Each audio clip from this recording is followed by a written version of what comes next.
Andrea Rognoni. Buongiorno Andrea, a te la linea. Ciao Natalia, buon fine febbraio a tutti e naturalmente ci si inoltra verso la bella stagione. La sensazione, specialmente al nord, è quella di un avvio precoce di una stagione primaverile tanto attesa.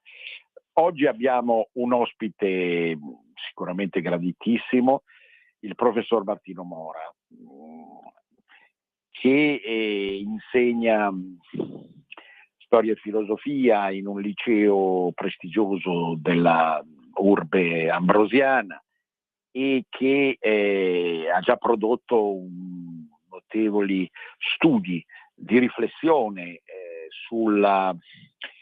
sull'attualità, sul mondo, sull'evoluzione dei costumi della vita, non senza riferimenti anche spirituali, teologici, di cui è padrone assoluto.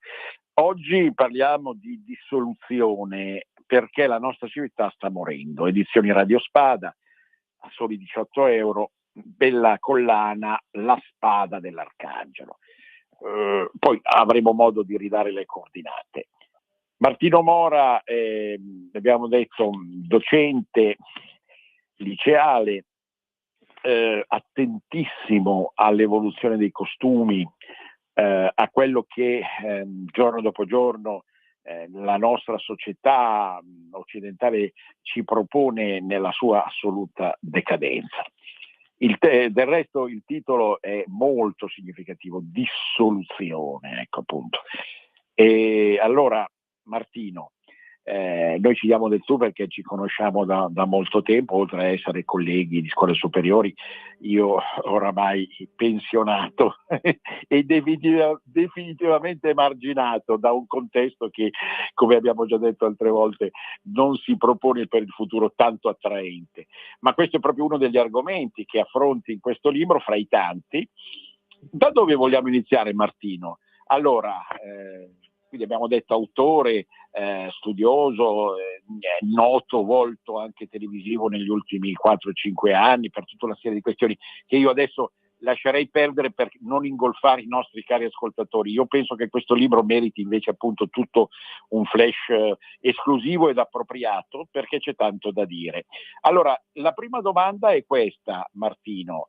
Perché ti è venuta l'idea di scrivere questo libro, Dissoluzione, sulla nostra civiltà che sta morendo? Allora, la risposta deve essere sincerissima, ma so che tu non pecchi da questo punto di vista. A te la parola, Martino. Dunque, caro Andrea, innanzitutto grazie per la tua ospitalità, per la squisita ospitalità, grazie a te, grazie a Radio Libertà. Dunque, per rispondere subito alla tua domanda, io ho iniziato a scrivere a questo libro, pensavo da parecchio tempo, e dopo quello immediatamente precedente, che era un diario del tempo del Covid, l'incendiario, pensavo già di scrivere questo libro, anche se poi il grosso della stesura l'ho fatta nell'estate del 2025. Però avevo già degli appunti, insomma mi ero già preparato abbastanza, perché è una cosa di cui medito da parecchio tempo. Il libro vuole essere un quadro della dissoluzione generale che viviamo.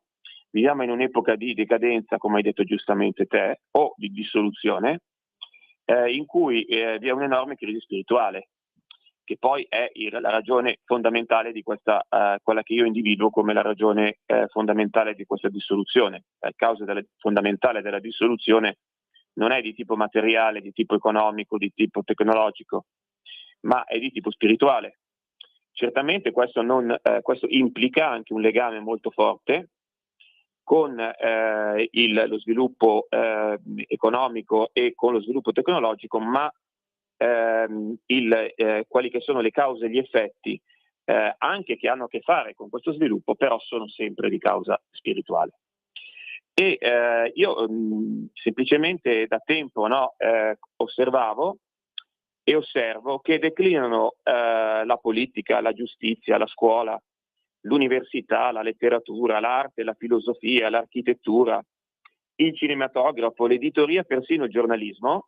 Se noi confrontiamo con ciò che veniva prodotto 30-40 anni fa, io mi hai presentato quasi come un ragazzino, ma non lo sono più assolutamente, quindi un po' di memoria storica, e posso constatare che effettivamente c'è stato un calo qualitativo enorme in questi decenni. E allo stesso tempo bisogna dire che purtroppo muore insieme al senso etico, per cui si parla di nichilismo, anche l'estetico, perché siamo circondati da cose brutte, da graffiti, da tatuaggi, da musica trap, da orrori architettonici, da volgarità e da brutture di ogni tipo. E sembra trionfare una civiltà ormai soltanto materiale, ormai soltanto economicizzata e tecnicizzata, che poi nella sua essenza è un'anticiviltà. Allora, come spiegare questo? Adesso poi avremo occasione di parlare nella conversazione, ma mi sembrava giusto scrivere un testo che da una parte fosse impietoso su quelli che sono gli effetti di questa crisi, ma che ne indagasse le cause. Come il comune amico Paolo Gulisano ha, a mio parere, in modo molto giusto, in una sua recensione del mio libro online, evidenziato, il merito, credo che sia un merito del mio libro, è quello di non fermarsi a deplorare gli effetti, ma a risalire alle cause, cioè quali sono le cause di questo declino. Sono cause prevalentemente spirituali, anche se poi si intrecciano ovviamente con fenomeni di altro tipo, ma importante chiedersi perché. Importante chiedersi perché, il perché di questo declino e dove questo declino, dove questa dissoluzione ci porti. Certo, ecco, tu parti dal concetto di sovversione. Oibo è un po', come dire, hard, nel senso che di fronte a qualcosa che sovverte noi proviamo davvero un senso di orrore. Perché tu individui, cioè dove individui questa sovversione oramai palese, quasi inebriante per qualcuno che la vede al positivo, ma in realtà terrificante sul piano spirituale. Spiegaci bene subito questo concetto di sovversione. Sì, la sovversione, di cui il nichilismo è poi l'elemento nascosto e che poi alla fine però risulta predominante come oggi, è praticamente quel fenomeno per cui ciò che dovrebbe stare in basso passa in alto e ciò che dovrebbe stare in alto passa in basso. Questo sia a livello sociale, che a livello morale, che a livello culturale, che a livello religioso, a tutti i livelli. Fondamentalmente la sovversione è lo sconvolgimento dell'ordine, ma non di un ordine qualsiasi, che potrebbe anche essere un disordine costituito, no? Come quello attuale, tutto sommato rimane un disordine costituito, ma di ciò che è l'ordine naturale. Quindi la sovversione è poi quella che possiamo anche chiamare rivoluzione, intesa come revoluzio, cioè come rovesciamento, e significa fondamentalmente non tanto una frattura, come potremmo dire, rivoluzionaria, come comunemente intesa come una frattura epocale, può anche essere quello, ma innanzitutto come uno sconvolgimento di ciò che dovrebbe stare in alto che finisce in basso, e di ciò che dovrebbe stare in basso finisce in alto, cioè la forma più alta, più estrema di disordine.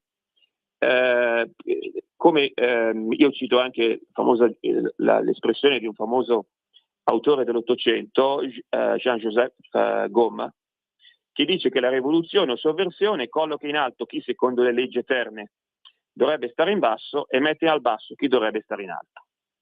Fondamentalmente io individuo nella sovversione degli elementi che sono centrali, fondamentalmente tre, anche se poi possiamo moltiplicarli perché poi la cosa nasce cosa, che sono l'economicismo, cioè quel fattore per cui alla fine all'economico è stato dato un'importanza spropositata.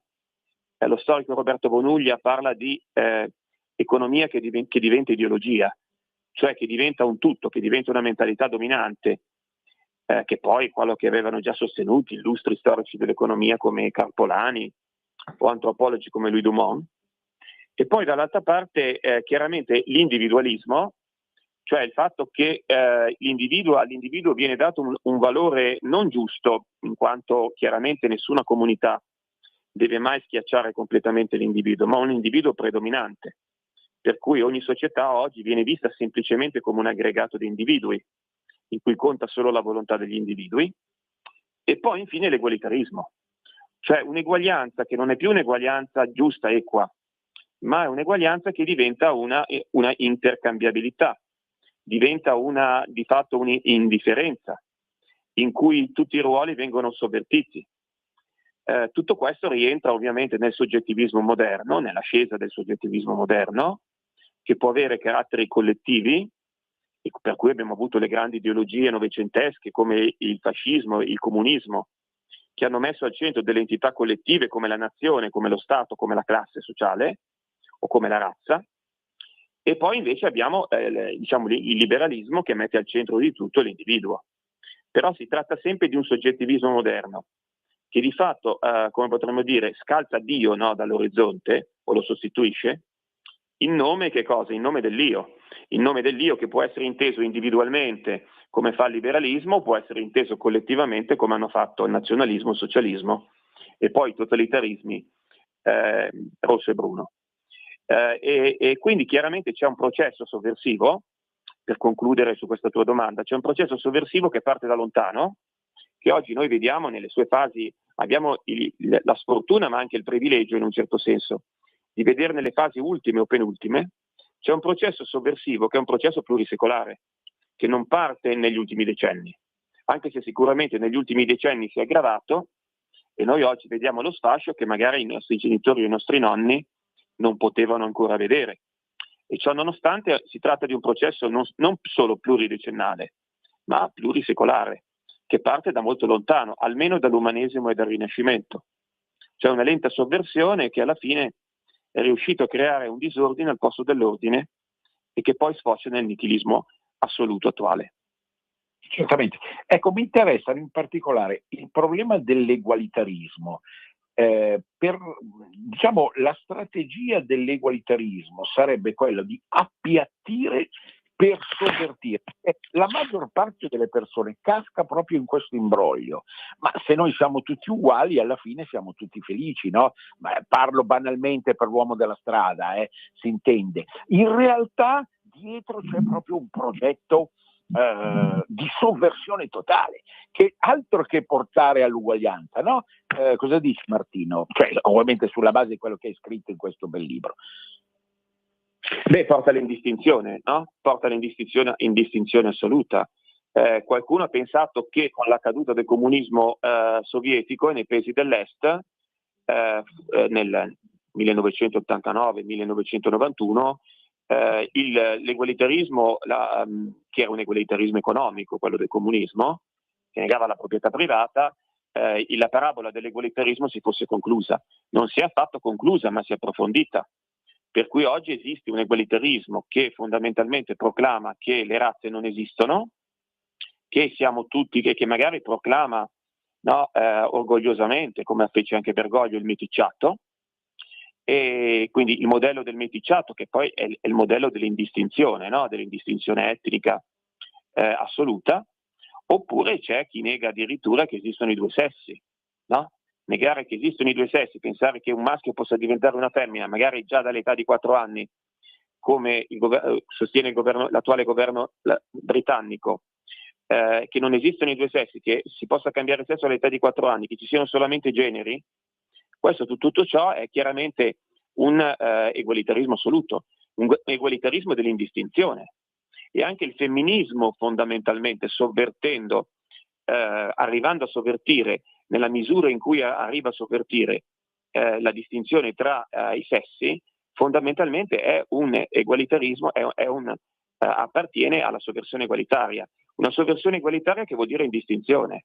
Non è solamente la negazione di ogni autorità, che già è grave, e che è un prodotto della secolarizzazione, perché esattamente come non si riconosce il Dio che è nei cieli, poi non si riconosce il padre, il maestro, il professore e via dicendo, e qualsiasi autorità civile.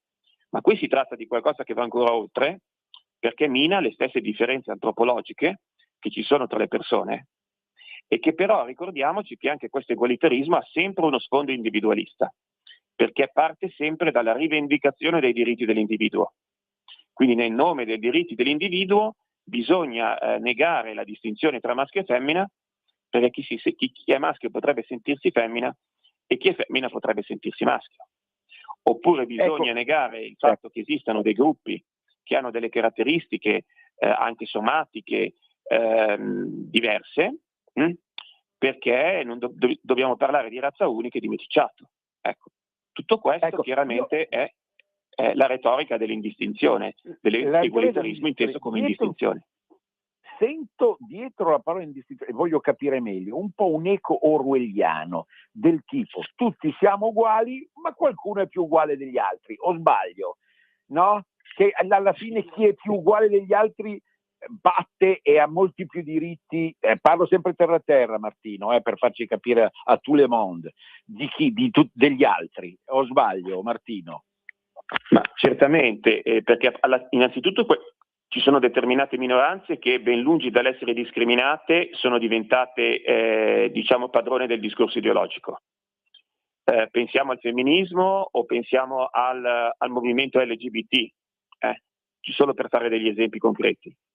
Ma poi tutto questo in definitiva dipende dal potere mediatico, il potere culturale, che in ultima analisi nella nostra società di capitalismo avanzato, completamente economicizzata, dipende dal sostegno dei grandi potentati economici, per cui alla fine, come vediamo, ormai ci sono dei padroni del mondo che sono i grandi capitalisti, cioè i plutocrati, come li chiamo io, perché noi viviamo ormai in una finta democrazia che in realtà è una plutocrazia, e questi plutocrati che hanno immense ricchezze, sia a livello individuale sia a livello di grandi gruppi economici, di multinazionali, di banche e di fondi finanziari, ebbene queste persone hanno un enorme potere. Hanno l'enorme potere poi anche di decidere dove deve andare il discorso pubblico, quali gruppi devono essere favoriti o discriminati e come tutto possa essere capovolto e quindi sovvertito. Se io cito una persona che è George Soros, ad esempio, e questa cosa è evidentissima, è tutta la luce del sole in quello che fa attraverso la sua fondazione Open Society, ma pensiamo anche a Bill Gates, pensiamo a Bloomberg, pensiamo a Bezos, pensiamo a Buffett, a tutti questi, allo stesso defunto Epstein, cioè a tutti questi plutocrati che alla fine hanno loro il vero potere. Quindi abbiamo alla fine avuto un processo sovversivo che ha distrutto tutte le autorità per poi dare il potere a chi possiede denaro, agli enormi potentati economico-finanziari che attraverso i cosiddetti mercati oggi dirigono il mondo e decidono fondamentalmente il nostro destino collettivo, svuotando completamente la politica da ogni potere decisionale. Benissimo. Ecco, all'interno di questo puzzle tu a un certo punto, in un capitolo, a partire da pagina 69, inserisci il problema della Chiesa, che è un tuo affanno personale, lo so, ti conosco, molto intenso, che tu vivi vibrando in una maniera lacerante, no? Non mi sbaglio, Martino. Ecco, perché la Chiesa? Cosa sta sbagliando? Dove sta andando? Cosa sta facendo di male la Chiesa, Martino?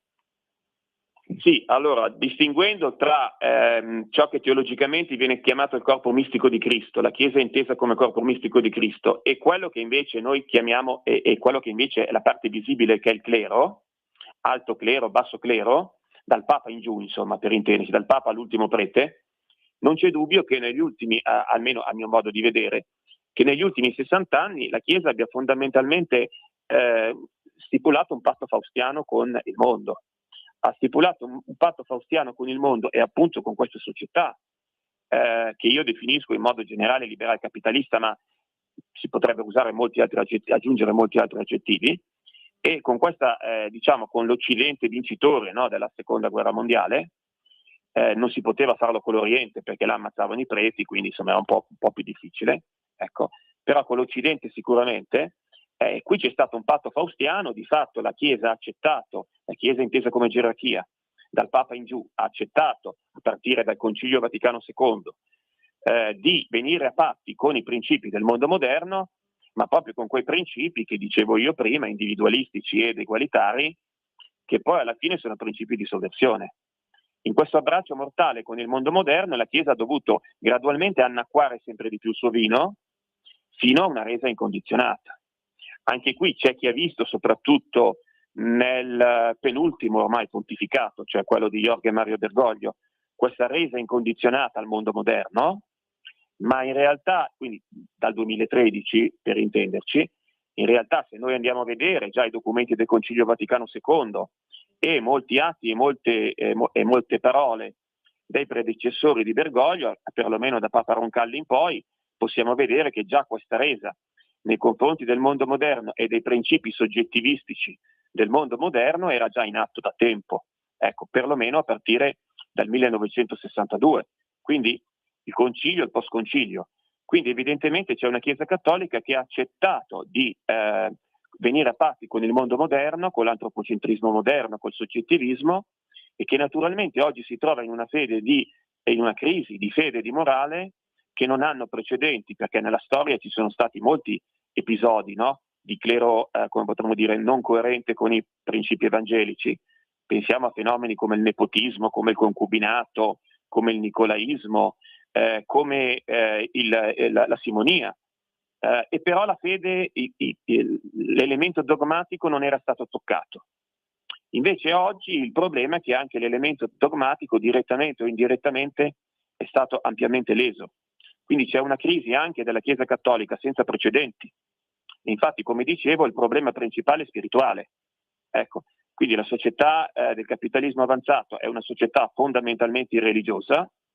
L'uomo da religioso diventa consumatore, diventa avido e consumatore, e la Chiesa cattolica fa di fatto ha fatto compromessi con i principi di questo mondo, arrivando ad un'involuzione nichilista di cui Bergoglio è stata più l'effetto che non la causa. Ecco, e credo che purtroppo questa crisi, anzi senza credo, evidentemente questa crisi continua oggi anche con Leone, evidentemente.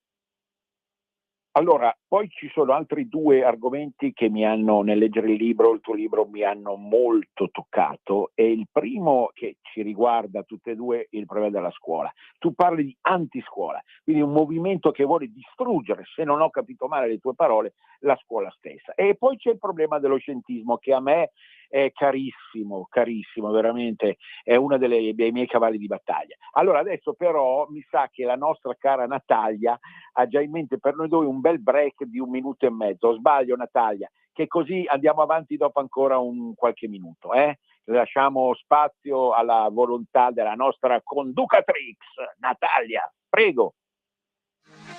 Per la tua pubblicità visita il sito radiolibertà.net.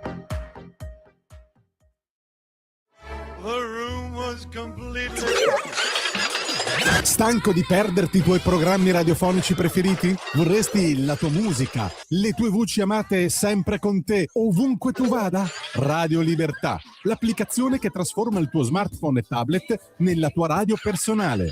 Scaricala ora, è gratis per i dispositivi Android e iOS. Avrai tutta la programmazione quotidiana di Radio Libertà a portata di mano. Scopri di più su radiolibertà.net. Semplicemente la tua radio. Ehi tu, non trovi più il segnale di Radio Libertà sulla tua radio DAB? Non disperarti, risintonizza. Sì, ma come? È facile, tasto menu, poi scegli il tasto corrispondente alla ricerca automatica dei canali, attendi qualche minuto e tutte le stazioni DAB della tua zona saranno disponibili. Radio Libertà. Veniamo da una lunga storia e andiamo incontro al futuro con spirito libero per ascoltare tutti e per dare voce a tutti. Stai ascoltando Radio Libertà. La tua voce libera, senza filtri né censura. La tua radio. Di nuovo a te la linea, Andrea. Grazie Natalia. Allora, Cosa è successo alla scuola negli ultimi tempi? Qualcuno addirittura profetizza lo sfasciarsi completo fra 20 e 30 anni in nome della digitalizzazione assoluta, della DAD e compagnia bella. Allora, spiegaci bene, tu che ancora vivi sulla tua pelle questo problema, Martino. Io sono in pensione, a te la parola. Sì, allora, dunque, molto chiaramente, allora, per ciò che riguarda le nuove tecnologie, diciamo che le nuove tecnologie non fanno bene chiaramente agli studenti, in quanto le mie colleghe di lettere testimoniano un neoanalfabetismo di massa che è legato, almeno in gran parte, all'utilizzo del cellulare in maniera compulsiva. E teniamo conto che la dipendenza dei ragazzi dal telefonino è un problema molto più serio di quello che potrebbe sembrare. In molti casi, non dico sempre, ma in molti casi è addirittura patologica. In generale, a mio parere, le nuove tecnologie e l'utilizzo delle tecnologie nella scuola sono inutili o in alcuni casi anche dannose. Ma in generale, quando io parlo dell'antiscuola, intendo il fatto che la scuola è diventato, e non da oggi, un luogo di indottrinamento costante. A tutte le cosiddette nuove barbarie, pensiamo ai bagni fluidi, alle barriere, alle carriere alias e a tutta la pacottiglia ideologica, poi non parliamo poi del darwinismo che è da sempre insegnato sin dalle elementari come una verità certa, quando si tratta invece di un'opinabile teoria scientifica, peraltro basata su un materialismo di fondo che quindi per chi ha una dimensione spirituale è inaccettabile. Ma poi bisogna riconoscere che la scuola del secondo dopoguerra, quella da cui vengono i nostri genitori, che sicuramente era potentemente già ideologizzata ed egemonizzata in senso marxista, in senso laicista, in senso marxista, diciamo gramsciano, aveva ancora una dignità e una capacità di selezionare che poi la scuola successiva ha perso completamente. Oggi la scuola è sotto una potentissima dittatura ideologica, che è la dittatura ideologica del politicamente corretto, in cui di fatto ogni autentica selezione viene, in nome dell'inclusione, viene svilita, ma in cui poi questo principio inclusivista, diciamo così, praticamente folle, alla fine diventa un principio che non educa, diseduca, indottrina. Per cui alla fine pensiamo alla stessa Agenda 2030, adesso non abbiamo il tempo per parlarne, che è stata inserita, diciamo, nei programmi scolastici. Tutto questo alla fine non è indottrinamento. In teoria si continua a sostenere che la scuola dovrebbe educare al senso critico, in pratica succede esattamente il contrario.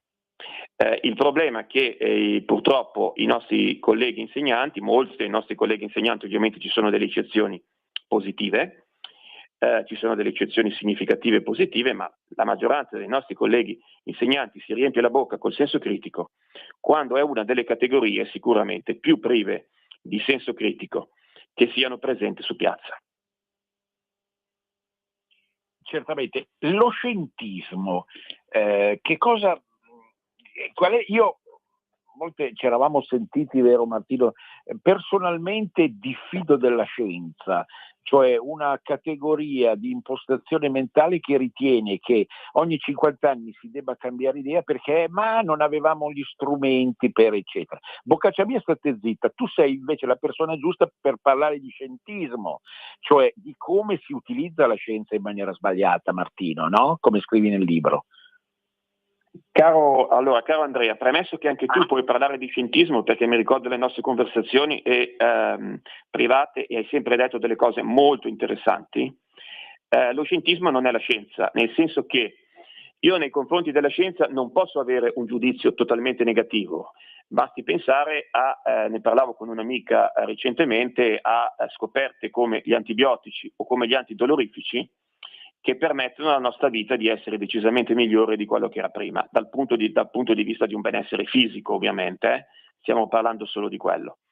Però non c'è dubbio che innanzitutto, come sostengo nel libro, la scienza moderna abbia fatto una svolta importante, e questa svolta importante sta nel fatto che è diventata una scienza soprattutto newtoniana e galileiana, poi in parte le cose sono cambiate con la fisica del Novecento, ma solo in parte, La fisica newtoniana e galileiana si basa su un'impostazione che è un'impostazione matematizzante, calcolante, in cui tutto ciò che non è calcolante e tutto ciò che non è calcolo, tutto ciò che non è quantità, tutto ciò che non è misura calcolabile viene chiaramente espunto dalla scienza, viene escluso dalla scienza. Questo naturalmente è un impoverimento enorme che rimanda a quel primato dell'economico, dello spirito mercantile, dello spirito calcolante e del calcolo legato al denaro, di cui alcuni sociologi come Simmel o come Weber hanno messo in luce chiaramente, diciamo, l'influenza, no? L'influenza dell'economicismo moderno sulla stessa scienza, per cui è diventata una scienza puramente quantitativa. L'altro problema è la biologia. Cioè io sono molto critico nei confronti dei biologi, della biologia, perché io la definisco la scienza triste, ed è una scienza triste perché è una scienza estremamente permeabile alle ideologie. Facciamo un esempio. Fino a nell'Ottocento e nel Novecento tutti i biologi parlavano di razze, vedevano le razze ovunque e ragionavano sempre in termini di razze, alcune aderendo anche a teorie razziste assai poco condivisibili. Oggi invece la razza è diventata una parola tabù e gli stessi scienziati, cioè i loro eredi, ci fanno sapere che le razze non esistono. Chiaramente c'è un'influenza dell'ideologia su tutto ciò, no? Però non si dice, si vuole far passare tutto ciò che è ideologico per scientifico. E come dicevo prima, alcune teorie, il darwinismo ma non solo, sono chiaramente delle dottrine ideologiche che si basano su dei presupposti biologici senza le quali cadrebbero, e che invece vengono proposte come delle verità assolute. E queste verità assolute poi ovviamente contribuiscono, non so in che misura, ma sicuramente contribuiscono all'oscuramento intellettuale e spirituale del mondo attuale. Certo, un'ultima questione che il libro adesso ne ridiciamo le coordinate. Quest'anno c'è stata una coincidenza fra il giorno dell'inizio Ramadan e il giorno che a noi tanto caro come cristiani, diciamo come educati cristianamente, delle ceneri, di mercoledì delle ceneri. Quello che ha colpito, naturalmente non è che io voglia passare da un argomento all'altro senza connessione, perché nel tuo libro c'è anche una certa critica sottile, mai frontale e pesante verso il mondo islamico. Però ecco, siamo arrivati al punto in cui comuni, scuole, enti ricordano il Ramadan e non ricordano la Quaresima. Cosa ci dici, Martino, a suggello di tutto questo discorso che abbiamo fatto? Beh, chiaramente è frutto dell'oscurantismo spirituale. Io nel mio libro scrivo chiaramente che il problema è che noi abbiamo dimenticato i nostri due logos, che sono il logos greco, cioè la ragione della misura, la ragione della misura, la ragione del limite, la ragione di ciò che dà forma e di ciò che non esagera. Noi viviamo nell'epoca dell'illimitato, dell'assenza di limiti, di qualsiasi limite di ogni tipo. E dall'altra parte naturalmente la dimenticanza del logos cristiano, quindi del Dio incarnato. E questa dimenticanza totale porta poi a che cosa? A dare più spazio alle religioni, come potremmo dire, di recente importazione, che non alla nostra religione, alla religione che è stata dei nostri padri e dei nostri avi e che ha creato l'Europa. Quindi chiaramente c'è qualcosa di tragicomico. Io nel libro non me la prendo tanto contro l'Islam, anche se sicuramente da cattolico non posso condividere le dottrine islamiche, ma me la prendo contro il fenomeno dell'immigrazione di massa, o meglio ancora della grande sostituzione. La grande sostituzione che secondo i giornaloni sarebbe un complotto è invece qualcosa di ovviamente reale, basta girare per le strade delle città italiane, partendo da Milano che è la nostra, e chiaramente noi vediamo che la grande sostituzione c'è. La grande sostituzione però, oltre a essere legata a un'immigrazione senza limiti che non viene affrontata, e non è stata affrontata anche a causa di un'ideologia dominante che è quella dei diritti dell'uomo, su cui c'è un capitolo nel mio libro, ma poi di cui si potrebbe parlare a lungo, ma poi questa grande sostituzione deriva anche dal fenomeno delle culle vuote e l'enorme crisi demografica che noi stiamo vivendo. Questo fenomeno delle culle vuote a sua volta ha delle ragioni che non sono prevalentemente materiali, ma sono prevalentemente spirituali. Quindi alla fine in una società impazzita perché ha dimenticato il suo logos, ha dimenticato le sue radici spirituali, naturalmente si è completamente scristianizzata. Noi assistiamo al fenomeno paradossale per cui la religione di recente importazione, l'Islam, viene trattata meglio di quella che è la nostra religione, o quella che dovrebbe essere la nostra religione, o perlomeno che lo fu, cioè il cattolicesimo. Certamente. È un cortocircuito. Ecco, caro E Martino, c'è l'odio contro di sé, perdonami. Teniamo conto che la secolarizzazione non è semplicemente allontanamento da Dio e laicizzazione, ma diventa anche odio di sé. E questo odio di sé, appunto, si ripercuote dando più valore agli altri che a noi stessi. Assolutamente. Allora io ricordo il libro Martino Mora, Dissoluzione, perché la nostra civiltà sta morendo, edizioni Radio Spada, collana La Spada dell'Arcangelo, a soli 18 euro. Come fanno i nostri? Sono sicuro che già qualcuno non sta più nella pelle per possederlo questo libro. Uso un linguaggio orgiastico mercantile, come dici tu. Allora, sì, come orgiastico mercantile, sì. Viviamo in una società orgiastica mercantile, effettivamente. Ecco, il libro, come si può avere questo libro importante, Dissoluzione, perché la nostra civiltà sta morendo? Come si può? Si va dal libraio, lo si chiede, cosa si fa? Si va dal libraio e se non c'è dal libraio lo si ordina, oppure per i più tecnologici si ordina direttamente su internet, oppure ancora lo si ordina direttamente alla casa editrice, Radio Spada. Perfetto, Martino Mora, Dissoluzione. Io ti ringrazio e ci risentiamo, ovviamente buona domenica per domani. A risentirci Martino. A risentirci a te e anche alla cara Natalia, arrivederci. Benissimo, allora io ho parlato sabato scorso di Umberto Eco. Umberto Eco ci ha lasciato esattamente da 10 anni, è intervenuto nella rubrica Controcanto, che non dovete mai perdere, cari ascoltatori di Radio Libertà, su Panorama, a firma di Marcello Veneziani. Ecco, è intervenuto appunto questa specie di anti-eco grandissimo che noi abbiamo a disposizione come giornalista, come scrittore, come filosofo, eccetera, con il titolo Il priore della conventicola di intellettuali. Sottotitolo: 10 anni fa moriva Umberto Eco, il cui lascito non è stato il peso filosofico del suo pensiero, ma l'impronta che ha dato alla sinistra. La traghettata, cioè nel senso soggetto Eco, ha traghettato la sinistra dalla lotta al capitalismo alle recenti pulsioni antifasciste. Ecco, una nuova egemonia. Quindi l'interpretazione che dà dell'opera di Eco, il Veneziani, è quella di una sorta di incubazione di di una nuova sinistra che appunto parla più che altro di antifascismo e non si interessa più alla lotta di classe vera e propria, e lo chiama il priore della conventicola perché appunto nel nome della rosa il priore era il personaggio principale che, vi ricordo, distrugge con un incendio la biblioteca del convento.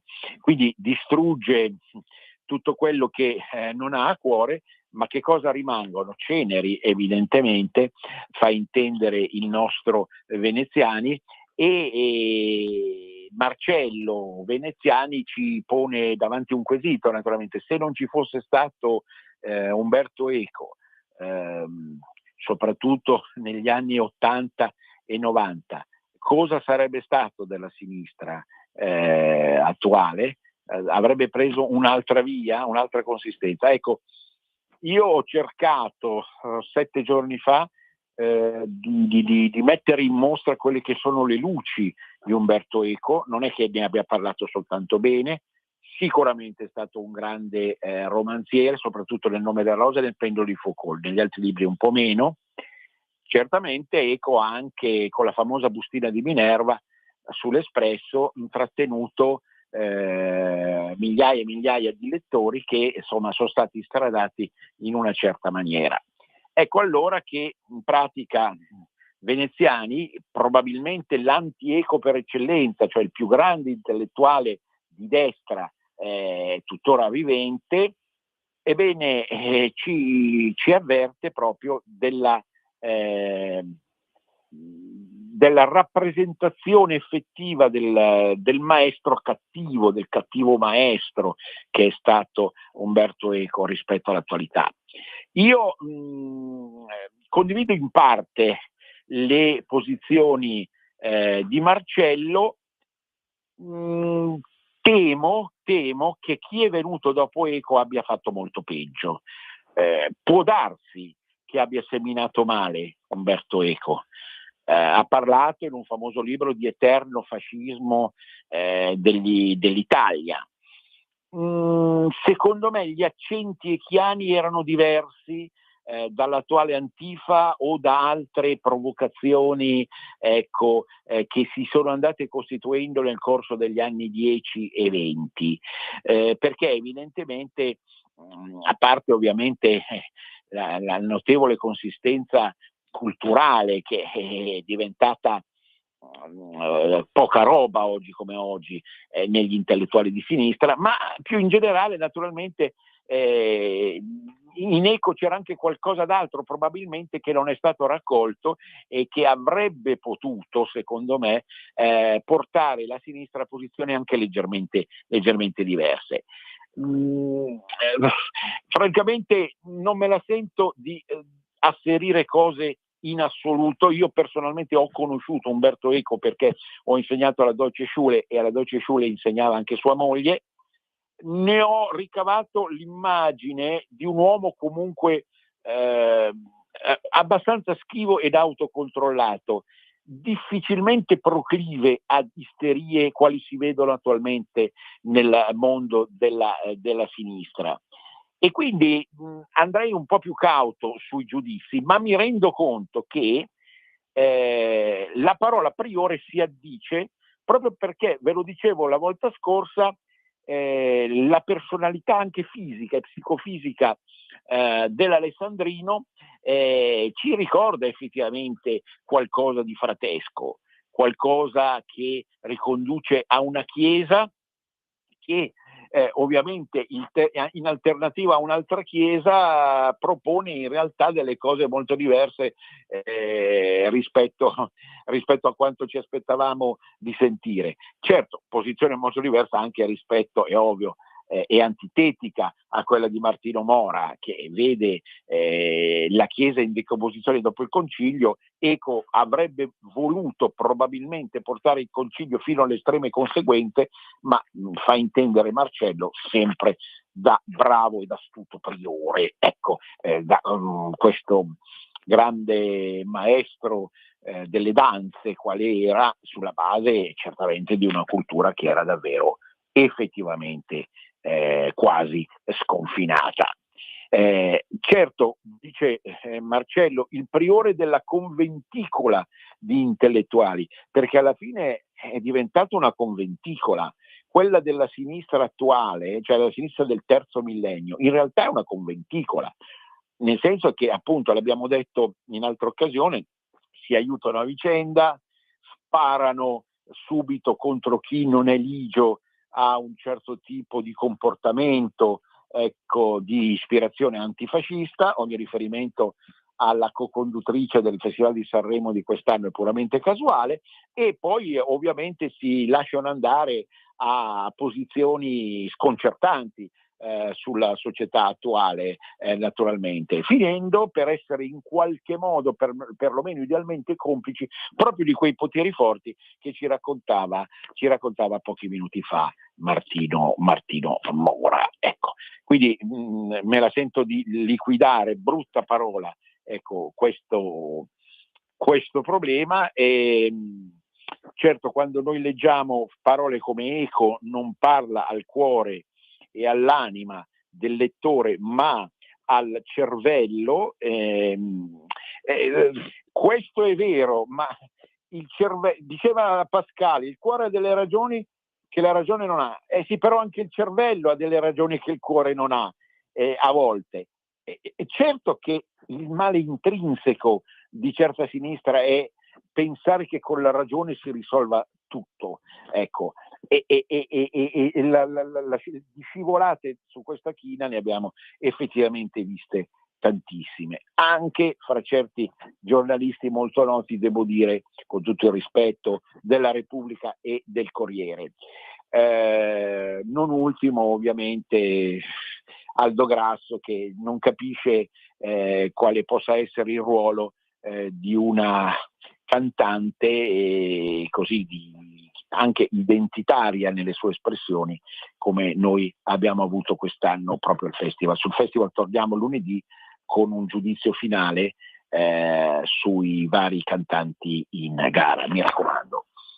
Per quanto riguarda le mostre, un'ultima battuta, vi richiamo ai musei civici di Monza, perché fino ad aprile Anselmo Bucci, che è stato un artista di origine marchigiana, che poi però ha operato in Brianza e che va valutato molto bene sul piano del neofigurativo. Non aggiungo altro, la mostra va vista naturalmente, ma lì me la andate a cercare ovviamente partendo da Google. Anselmo Bucci. Chiudo. Ringrazio naturalmente la nostra Natalia dell'assistenza che abbiamo anche oggi ricevuto. Martino Mora è un carissimo amico, devo dire, ma lo dico proprio solo per onestà, non condivido tutto quello che dice, ne condivido in parte le idee, certo quella parte che condivido lui la esprime e la approfondisce con grande maestria. Un abbraccio a tutti e soprattutto non dimentichiamocelo mai, perché quella città lì è la nostra ancora di salvezza. Risorga Venezia, Venezia risorga per sempre, a risentirci. Avete ascoltato Cultura e Arte con il